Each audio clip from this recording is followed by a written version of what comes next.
Well, thank you so much, Mr. Chairman. Thank you, Ranking Member, for marking up this timely and important bipartisan resolution in support of the people of Venezuela in their pursuit of freedom and democracy.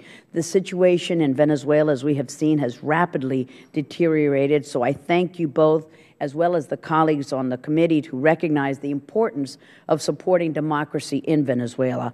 I also would like to thank the full committee chairman, Mr. Royce, and the ranking member, Mr. Engel, for their efforts, which have been instrumental in ensuring that this bipartisan measure enjoys the amount of support that it currently does. I'd like to extend my gratitude to the hardworking and dedicated staff members that have helped pave the way for this resolution: Tom Sheehy, Edward Burrier, Jason Steinbaum, Mark Walker, Leah Campos, Ramon Zertush, Eric Jacobstein, and so many others. Thank you, thank you.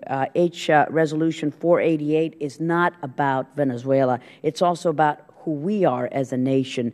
We often take for granted the freedoms that we enjoy as Americans, but when we witness events like those happening in Venezuela, where Maduro silences dissent by unleashing his state thugs on innocent civilians who march for freedom and democracy, killing and injuring those who have the temerity to call for reforms, we are reminded of just how great America is.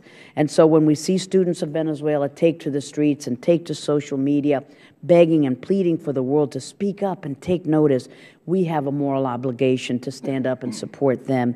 And that is what this resolution does. It tells the hundreds of thousands, even millions of Venezuelans who yearn for freedom and for liberty that the United States hears you. The United States knows what you're going through, and we will support you and support your fundamental human rights, because that is what America does everywhere. We speak up for those who are being silenced and oppressed. I urge my colleagues to support this resolution and to support the American ideals of freedom, justice, rule of law, protection of human rights. And I thank our colleagues in the Senate, Senators Bob Menendez, Marco Rubio, and Dick Durbin. They have a measure that mirrors ours. So this shows that this is a bipartisan, bicameral measure. I'm also writing a letter to President Obama. I'm asking for co-signers, requesting that he hold Venezuelan officials accountable for their human rights abuses. I'm asking President Obama, pursuant to applicable U.S. law, to deny visas to enter the U.S. to Venezuelan officials who commit human rights violations, block their property, freeze their assets in the U.S., prohibit them from conducting financial transactions with U.S. businesses and institutions. And in addition, I plan on introducing a bill next week that will codify these measures into law, and I urge my colleagues to support both of these efforts. And for this resolution, Mr. Chairman, that is before us, we have worked with our Department of State in drafting this resolution. Thank you very much for the time.